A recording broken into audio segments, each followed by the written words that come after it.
Hey you guys, so this is not going to be an extremely long live because I'm on my lunch break at work, but I wanted to do this because I hadn't put any updates on my channel since we got back from the BTS concert, and I'm going to be doing some updates on my channel soon, like video uploads. I'm going to be answering some of the questions from the K-pop Secret Santa tag, which, just a reminder, hey Sunny, reminder to everybody, K-pop Secret Santa is something that me and a friend group do, but that doesn't mean that you can't do it too. There are several tag videos that are being done out there. Also, we always do our gift exchanges in the month of around November because we do, hey Jamia, we always do unboxing on December the 5th, which is, hi Esther, December the 5th is International Unboxing Day for those of you who are unfamiliar or maybe new to the community. And the reason why it's December 5th is because that's Tina Davidson's birthday. For those of you who are new to the community, you may not know this, but Tina Davidson is kind of like the OG unboxer for K-pop unboxings. Her channel has been the most consistent over the longest amount of years. And so every year for her birthday, we do an unboxing event where people just take any K-pop CD they have and they do a video unboxing that CD. And what me and my friends have done in recent years is that we have done a Secret Santa gift exchange, usually no more than 20 people. We draw names and then we send each other a CD and maybe a few small gifts, and we get on camera and we unbox those things for you guys to see and to talk about the community, kind of what's been happening during the year, what we're grateful for, how we're grateful for the people who watch the videos, and what we hope to see kind of moving forward.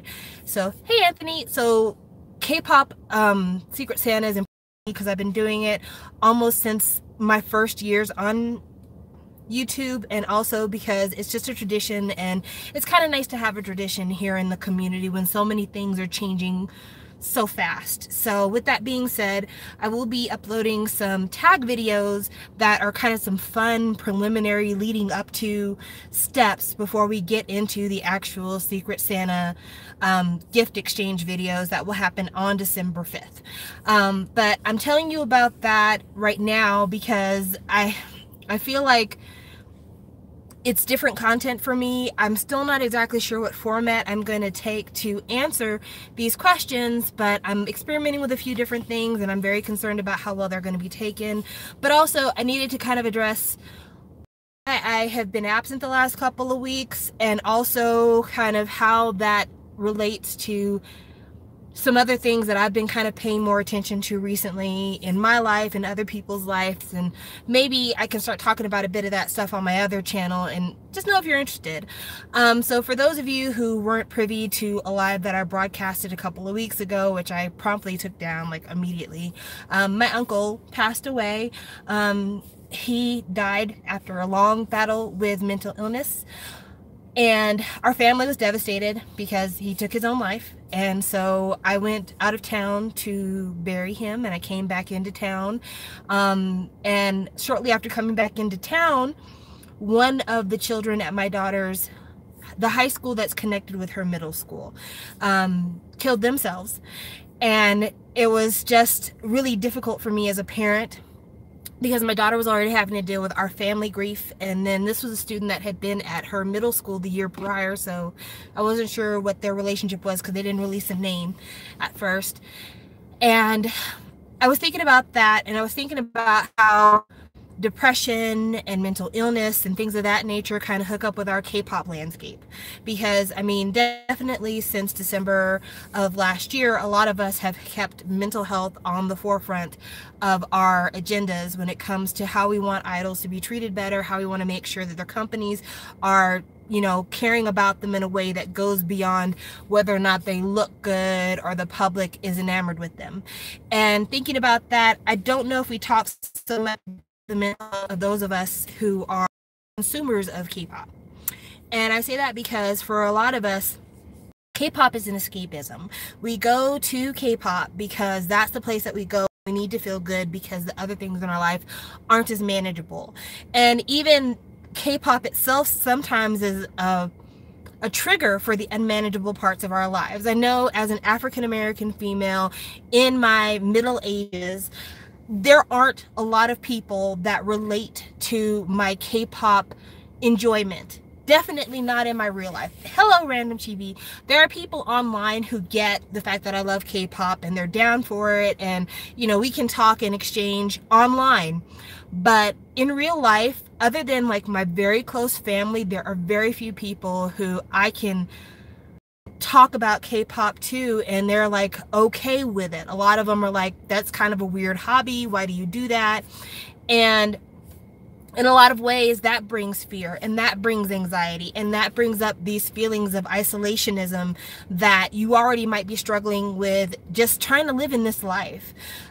When my family went into my uncle's room after he had passed to kind of, you know, put things in order, he had left a series of journals. And in his series of journals, he talked about how he was trying to learn how to talk to people, to overcome his social anxiety, to overcome his fear of people, to try to get close to humanity when he felt so extremely isolated from humanity. And I thought about it a lot. And I thought about me and how that related to me, because despite what you guys know, I'm actually a very introverted person. I recently did that the test that you do where you get all the initials. Can't remember the name of it now. I think it's the Jung personality test, and I registered as ISFP, which is like introverted, sensing, feeling, perceiving, I believe is what it is. But basically I scored very high on the introverted spectrum, and that's part of the reason why YouTube has been such a benefit for me, because it is the one place where I feel comfortable being extroverted, because for me, this is the outlet. But I know where this being the outlet can get dangerous, and I've approached it in videos I've done in the past. I did a video about K-pop collecting and about, you know, let's talk about collecting, because a lot of us use collecting as a form of self-medication.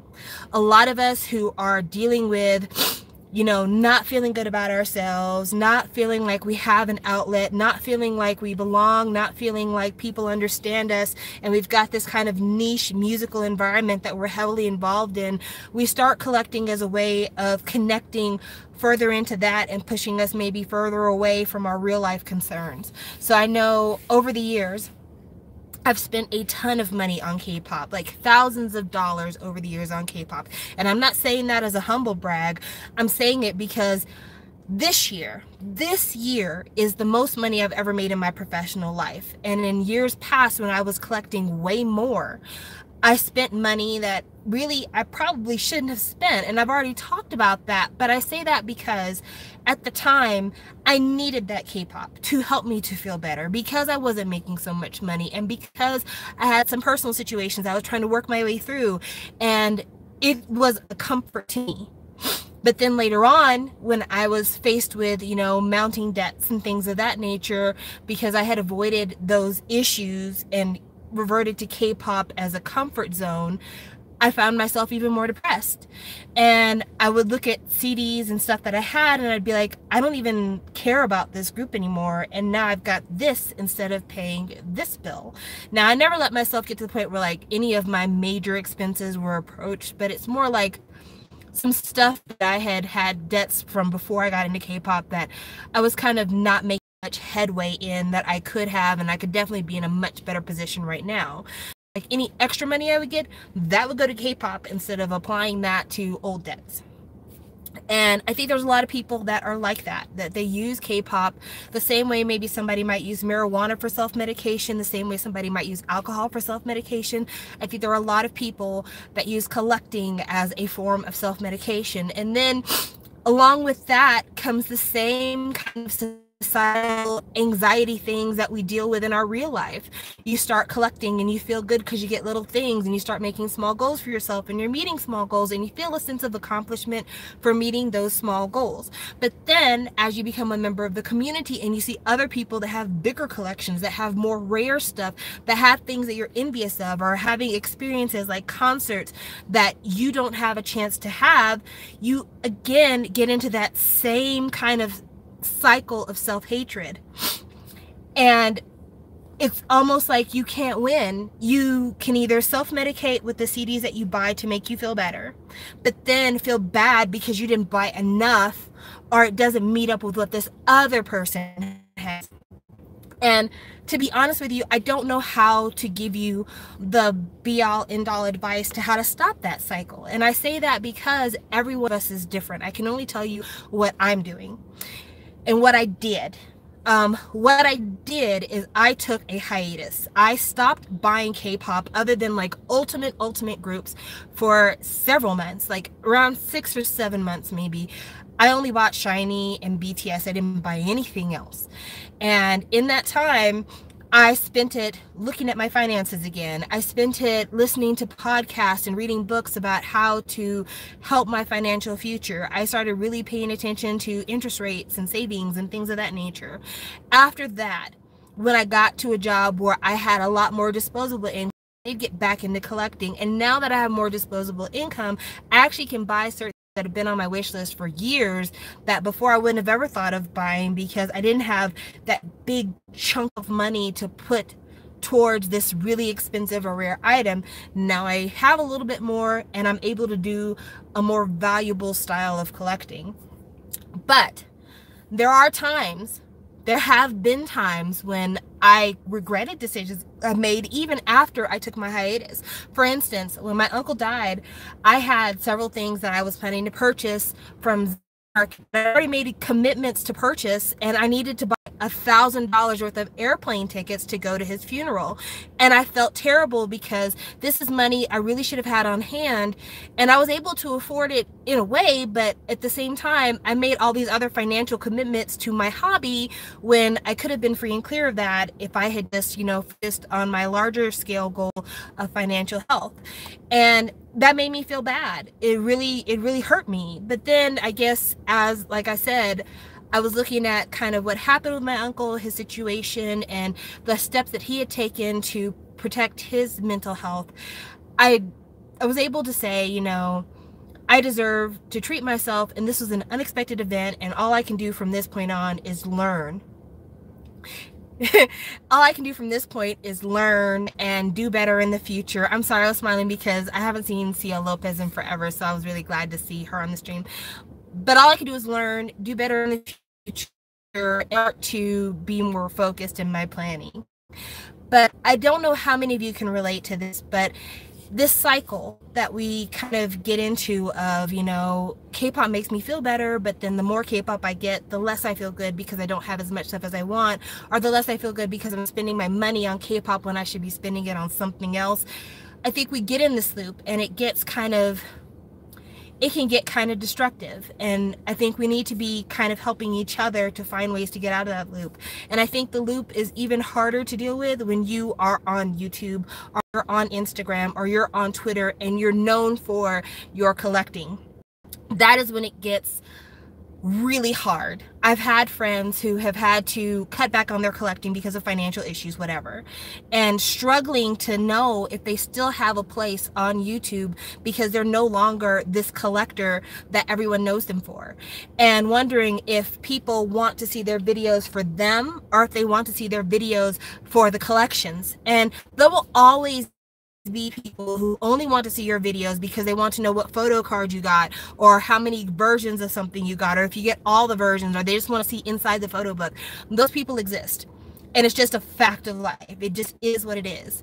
It doesn't mean that you have to feed into those people. It doesn't mean that you have to cater your channel, whatever you're doing, to those people, because there are also other people who want to see you for you. There are people who love your personality. There are people who love your story. There are people who love your opinion. There are people who love your outlook on life. There are people who care about who you are, and they watch you because they like you.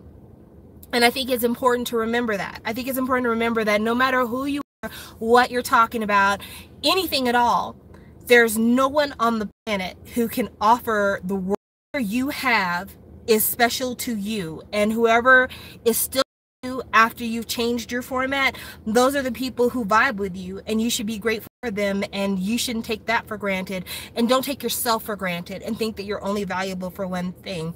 I lost a ton of subs when I took my hiatus. Like, I was 2,000 or about to be over 2,000 my hiatus. And sorry about that, everybody. My computer was acting really weird.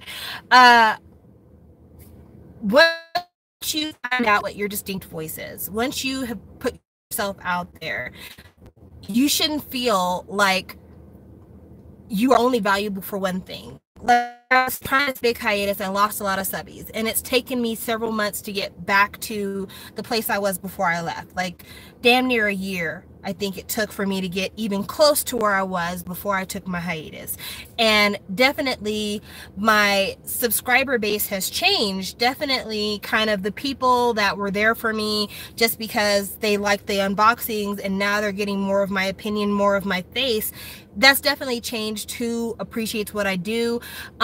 Also the fact that I don't do a lot of like really new up and coming groups. I don't do everybody under the sun.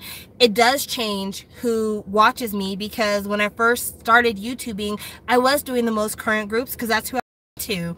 You know, a lot of that second generation stuff, it was really popular 2014, 2015, 2016. So I didn't have any problem finding people who wanted to see the content because that's what everybody was looking at. But now, like I said, I'm more niche. I'm much more niche. I'm more K hip hop, K R&B. I concentrate a lot on second generation. When they're not winning the music shows like they used to, they're not the ones that everybody wants to hear about. I'm definitely at a point now where I do this channel for me and getting the release that I need more than I did in the beginning when I was looking for companionship, when I was looking for community. I feel like now I've not only found my community in terms of, I do feel like I'm a part of the K-pop unboxing community, but now I have a more niche community of people that I feel like are that are more second generation focused, that are more independent music focused, who are more interested in the social and kind of behind the scenes workings of the K-pop industry, that are not as blinded by the glitz and glamour, but really want to get down to the brass tacks and the reality of what's going on with all that. And because of that, I no longer feel kind of the same fear that if I do a video where I'm not showing you merchandise, you're not going to want to watch. Like, I could reach behind me and pull an album out, and I could make this an unboxing if I wanted to. In fact, let me do that real quick. Look, I've got a Shiny CD right here in my car. I can unbox this right now if you wanted to, but I'm not going to do that. And I'm not going to do that because I don't have to do that anymore. And I don't have to do that not because I have so many subbies and everyone's all in love with me. I don't have to do that anymore because I no longer feel like I have to have these things to get you to watch me. I feel like now the people who are here because they want to be here for me. And I'm giving you me. Everything I'm doing is ultra genuine. Not that I was ever fake before, but you can go back to my first videos, you can go to now. I'm here. I'm who I am. I have been who I am for the longest amount of time. What you're getting is, and because you're getting authentic, you're also just thought I'd put that out there too. But yeah, you're getting authentic 100% me. Everything I've always been, and I'll always be what I've always been. And you too. You are perfect who you are. I know it is difficult putting yourself out there. It's difficult being found, and I don't blame the people who make a clickbait title to get people to watch and then kind of slowly whet their appetite into getting them used to who they are as a person and everything else. But I will say that you can't build your wealth based on, oh, people like me because I got the most stuff. You know, you have to build a channel on something that you are unique about, something that is only going to be you, even if it's just your opinion, even if it's just the way you pronounce your words, even if it's just the fact that you come from a place that not a lot of people like K-pop and you're speaking in your language. Like, that is one of the things that I have encouraged from day one, ever since I first started being on YouTube, and people were asking me like, well, I want to start a channel, what do I do? And I'm like, why are you asking me? My channel has like no subscribers. But my answer has always been, if you are not from the United States, or if you're from a non-English speaking country and you speak another language primary, if English is your second language, always record videos in your mother language. Yes, if you record in English, you might get more viewers. But if you want loyalty points, if you want like a really tight-knit community, people who like really love you, speak in your native language. because there is a group of people who feels like they are alone and they don't speak good English, and they want to have somebody they can relate to on that level. And speaking their language makes all the difference in the world. I mean, I used to be subscribed to people who spoke in Portuguese, people who spoke in Tagalog. Is that how you pronounce it? I've been subscribed to people in the past that spoke a myriad of languages, but I was subscribed to them because maybe they did regular unboxings or they did something else. And even though I maybe unsubscribed from them because I became more focused on content rather than just unboxings, I still every once in a while check in with them to kind of see what they're doing.